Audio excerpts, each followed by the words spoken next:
Bonjour, notre méditation d'aujourd'hui, elle est basée sur 1 Jean chapitre 2, verset 6. Celui qui dit qu'il demeure en lui doit aussi marcher comme il a marché lui-même. Et le titre de cette méditation, c'est Parce que nous demeurons en lui. Et nous revenons bien sûr à Jean chapitre 15, à cette analogie magnifique du cep et des sarments. Dans cette analogie, Jésus nous dit qu'il est le cep, son père est le vigneron, et nous sommes les sarments. Ce sont les sarments qui produisent du fruit. Mais ils ne peuvent rien faire s'ils ne sont pas attachés au cep. Dans le verset 4 du chapitre 15 de Jean, 4 fois le verbe demeurer apparaît, et on voit bien que demeurer, c'est la clé. Le but de demeurer, c'est pour pouvoir produire du fruit. Et ce fruit, ça va être bien sûr ce qui va définir un disciple du Christ. Mais en fait, comment pouvons-nous donc rester attachés au Christ? Comment pouvons-nous demeurer au Christ, avec le Christ? Et Jean, donc dans son épître, au chapitre 2, dans sa première épître, il nous dit que c'est en marchant avec Jésus que nous demeurons en lui. Celui qui dit qu'il demeure en Jésus, il doit marcher aussi comme Jésus a marché. Mais comment Jésus a marché? Nous ne pouvons pas marcher comme Jésus. Nous ne savons pas comment marcher comme Jésus. Parce que nous avons souvent dit, nous avons entendu, peut-être vous avez aussi dit cela, et vous avez aussi entendu les gens dire que souvent j'ai entendu ça dans mon pays d'origine, les gens dire, nous avons toujours fait comme ça. Ce nous-là, ce sont nos parents, ce sont nos grands-parents, ce sont nos ancêtres. Si nous marchons comme cela, c'est parce que nos ancêtres ont fait pareil. Donc nous faisons comme eux. Mais Jésus nous propose autre chose. Jésus nous propose une nouvelle façon de marcher. Quand Jésus rencontre les personnes, quand il a vécu sur terre, il va toucher ces personnes dans leur quotidien, dans leur vie, et il va leur montrer une autre façon de marcher. Nous apprenons qu'en Galilée, à l'époque de Jésus, les gens étaient assis dans les ténèbres. Donc en fait, ils étaient dans les ténèbres et ils étaient assis. Donc ça voulait dire qu'ils ne marchaient plus. Ils ne savaient plus marcher. Ces gens n'avançaient plus dans la vie. Et Jésus va leur apprendre une autre façon de marcher, en leur racontant des paraboles, en faisant des miracles. D'ailleurs, quand il commence à faire ces miracles, Matthieu et Luc nous dit que le royaume du Seigneur est arrivé à ce moment-là. Donc Jésus nous montre une nouvelle vie, une nouvelle façon de marcher. Il a dit lui-même, je suis le chemin. Et donc Jésus ne peut pas espérer que nous puissions marcher tout en sachant que nous, comme lui, tout en sachant que nous avons toujours marché comme nos ancêtres. Mais Jésus nous propose cette nouvelle façon de marcher. C'est lui qui nous apprend à marcher. Par exemple, en ce qui concerne le pardon, en ce qui concerne l'amour, Jésus va nous apprendre à aimer nos ennemis aussi et aller encore plus loin en priant pour nos ennemis, en bénissant nos ennemis. Mais peut-être dans mon histoire, moi j'ai appris que c'est œil pour œil, dent pour dent. Mais Jésus nous apprend autre chose. Nous apprend pas la vengeance, mais nous apprend l'amour, nous apprend le pardon. C'est comme ça que Jésus marche.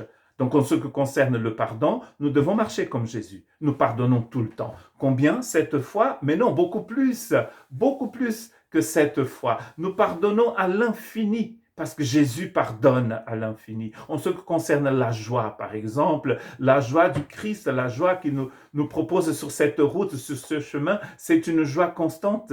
Moi, j'aime bien cette histoire du naufrage de Paul quand il part à Rome. Il part pas, en fait, il est amené à Rome pour être en prison. À un moment, il est dans un bateau qui va pas très vite parce qu'il n'y a pas assez de vent. Et une autre fois, ils ne peuvent pas avancer parce que il n'y a pas de vent du tout. Soit le vent est très fort, ou soit il n'y a pas, les vents sont contraires, ou d'autres fois il n'y a pas de vent du tout, il y a des bancs de sable, et finalement ils vont arriver sur l'île de Crète parce qu'il y a un naufrage. Ils vont perdre la cargaison, ils vont perdre le bateau, ils vont tout perdre. Mais Paul ne perd pas sa joie. Pourquoi? Parce qu'il avait appris comment le Christ marchait en ce qui concerne la joie. Il avait la joie du Christ dans son cœur. Donc il ne désespère pas. On n'a pas devant un Paul qui pète des plombs, qui est complètement perdu. Il sait ce qu'il fait, et c'est parce que c'est ce que Dieu fait aussi. Il marche dans la joie, il marche dans la paix du Christ. Donc le Christ nous a donné ces choses, ce sont les fruits de l'esprit. Et maintenant que nous avons des jambes, Dieu nous dit marchez.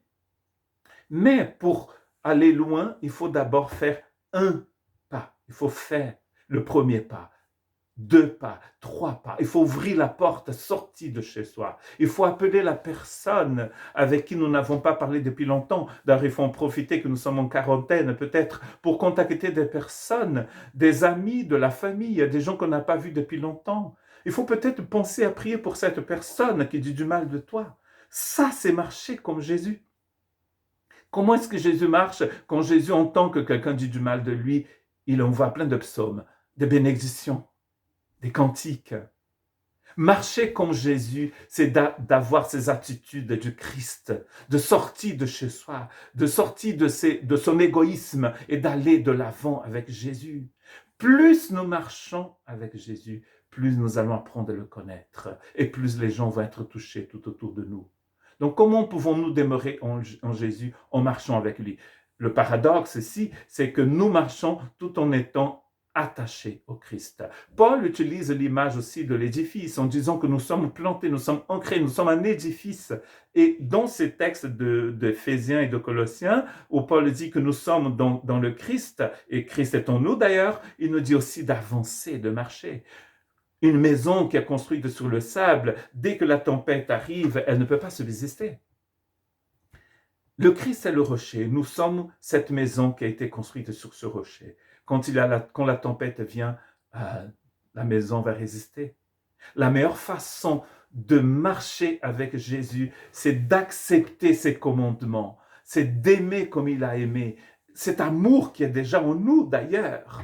Dieu ne peut pas nous demander d'aimer de cette façon-là sans nous avoir donné les moyens. Donc nous n'avons aucune excuse. Si nous sommes un disciple du Seigneur, si nous avons le Saint-Esprit en nous, nous pouvons marcher comme Jésus dans tous les domaines de notre vie.